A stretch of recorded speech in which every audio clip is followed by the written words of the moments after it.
5 examples of thin privilege that happen daily. Number 1, not having your doctor recommend you lose weight before receiving any other kind of medical treatment. 2, being able to go into any clothing store and find your clothing size. Number 3, not being perceived as lazy because of the size of your body. 4, not receiving the side eye on an airplane with everybody hoping that you're not sitting next to them. Number 5, being able to fit into a booth at any restaurant.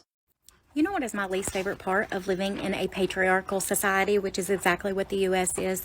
It's that it doesn't matter that we work the same amount of hours or more hours than our male counterparts, and it doesn't matter that we make the same amount of money or more money than our male counterparts. And I say our male counterparts because this dynamic is not present in lesbian marriages as far as I can see.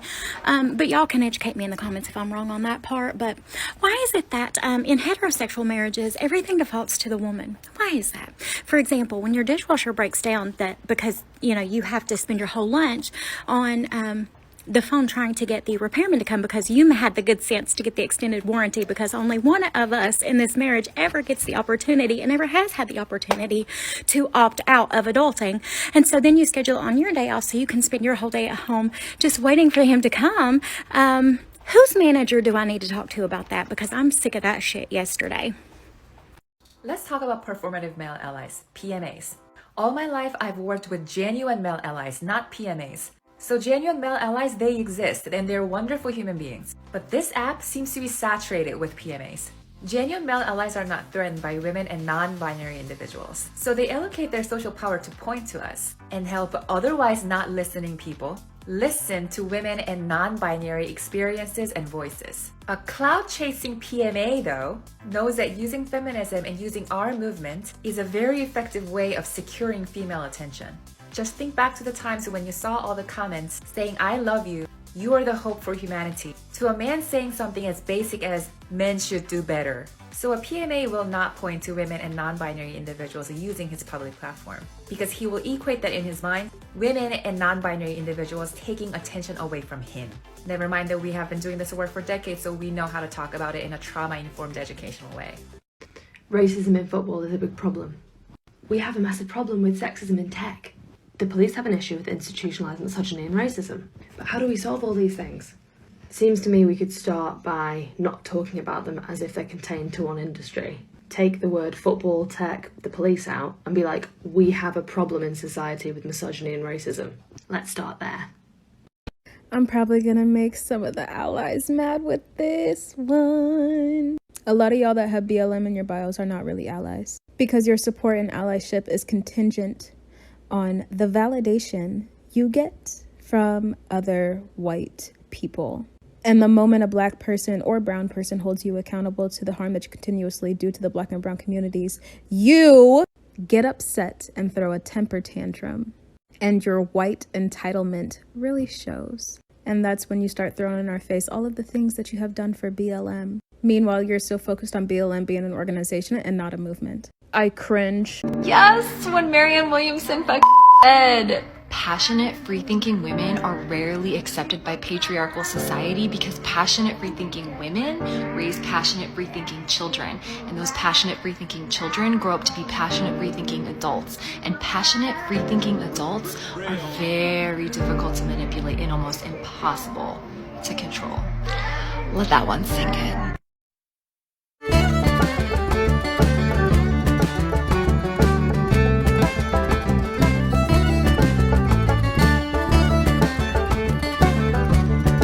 Is that what they teach you in college nowadays? I thought all they taught you was homosexual Marxism. I'm holding on. So I want to say this to all the men reacting in my comment section right now. Stop reacting and start listening. Stop feeling personally victimized because we're finally calling out the fact that the gender and sex that you're a part of have historically and persistently oppressed women. Start practicing some empathy, which means putting yourself in that other person's position and then understanding why they feel the things they're feeling. So instead of getting offended that you might be lumped in with all men, try and change men. Try and change it so that when you are lumped in with men, it's not a bad thing. And it is your responsibility to check each other, because when women try to do it, as you can see in my last videos, men lose their minds. They don't want to listen. And if you want to keep reacting and not listening, then you can get the fuck out of my comment section. Politics, which is feminist, queer, and trans. It's got to be all those things. It's got to be anti-racist. It's even got to be anti-capitalist, in my view. All of these things. No, seriously. You can't be part of a movement for social equality without also being part of a movement for economic equality. So I consider myself to be a feminist, and I don't know if this is true for a lot of other guys, but I feel like it can be hard for men to talk about being a feminist because they worry about being accused of getting it wrong or mansplaining, and if that's what this is, then I apologize. That's not my intention. The reason I chose this clip is because I think it actually helps illustrate one of the key components of third and fourth wave feminism, which is that you can't just detach feminism from the drives for racial equality and economic justice. Now, what does that mean? It basically means that if you're going to be a feminist, you shouldn't just fight for liberal, white, middle-class women. You should also fight for the rights of women of color or people who identify according to different non-heteronormative sexual categories. It's about opening up the umbrella of feminism to incorporate a more diverse range of human experiences. And I feel like that's such an important part of feminism that I wanted to highlight it in this clip.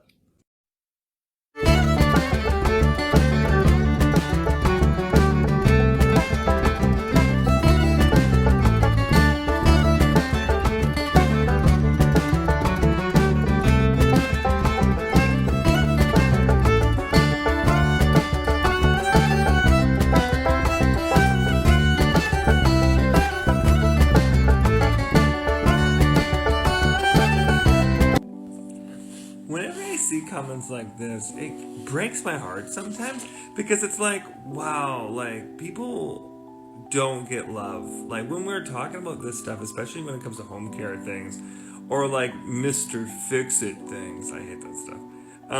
When we talk about those things, there's such just toxic masculinity wrapped around all of this, where like you can only learn if you're being shot at and someone's yelling 10, 9, 8, like a countdown of your worst nightmare, and all that is just bull crap. Like, always take your time, always take breaths in between. Hell, if you're working on a project, build a lunch in it. Take your time. It's all mental. Like, doing this stuff is not skill, is more mental. Like, skill comes with it, but like mental work is a part of maintenance. So like, take your time. You're gonna kill it. I'm so happy that I'm helping.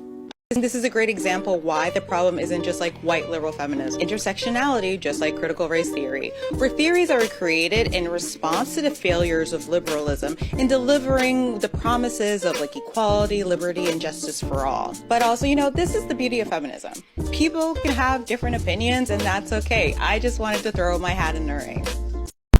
Like a relay race, when I run up in the spot, you just know they place. Slide on a nigga, I'ma need my skates. Social distance, I'ma need my space. I done did it, I won with it, I made. It has nothing to do with capitalism, has everything to do with culture. When you're being encouraged to live... We got fucking Hotel Transylvania Ronald Reagan over here. I mean, a fucking Asian person get called out for appropriating black people for having dreadlocks. Do you know I was in Egyptian culture? Are you Egyptian? Nah, bro, you're not. Are you Egyptian? No, but doesn't matter. Wait, where's Egypt? Tell me. So this white guy is clearly far more educated than this black woman. I don't know, maybe she doesn't want to read books because that would be cultural appropriation. But anyway, yeah, Egyptians had dreadlocks, but she doesn't care that she's appropriating Egyptian culture because she's black. She can do whatever the hell she wants.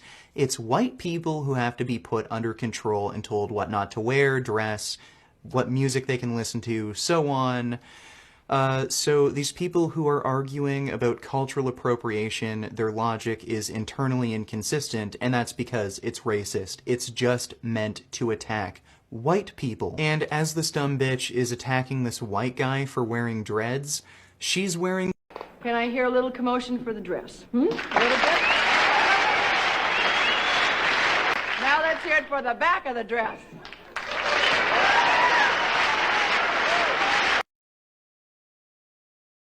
Today we are discussing misogynoir. I recently found out about this, but I think it's quite an interesting theory. So the term was coined by the queer black feminist Moya Bailey. And to put it simply, it's when sexism meets racism. So Bailey actually traces this back to slavery. Her theory goes along the lines that during slavery, because black women were portrayed as over-sexualized and promiscuous, their rape was justified. But then Bailey goes on to explore the post-slavery view of black women, the mammy stereotype, which is when black women were viewed as fat, undesirable and asexual, so they won't pose a threat to white relationships. She also argues that the strong black female stereotype stems from misogynoir, because whilst it can be empowering to some, it also strips black women of their vulnerability. It makes them one-dimensional. And whilst I've really just become aware of this theory, I do see some truth in it. Do we all remember when Michelle Obama was described as a monkey? All the criticism Serena Williams gets for her playing on the tennis court? The language used to describe black women compared to the language used to describe white women is very different, and I do see it. Yamma namma doo, yamma the mamma, llama gamma goo, and yamma bebop, yamma the baba when the beat drop, and yamma dabba doo bop, and yamma da baba da wada woo bop.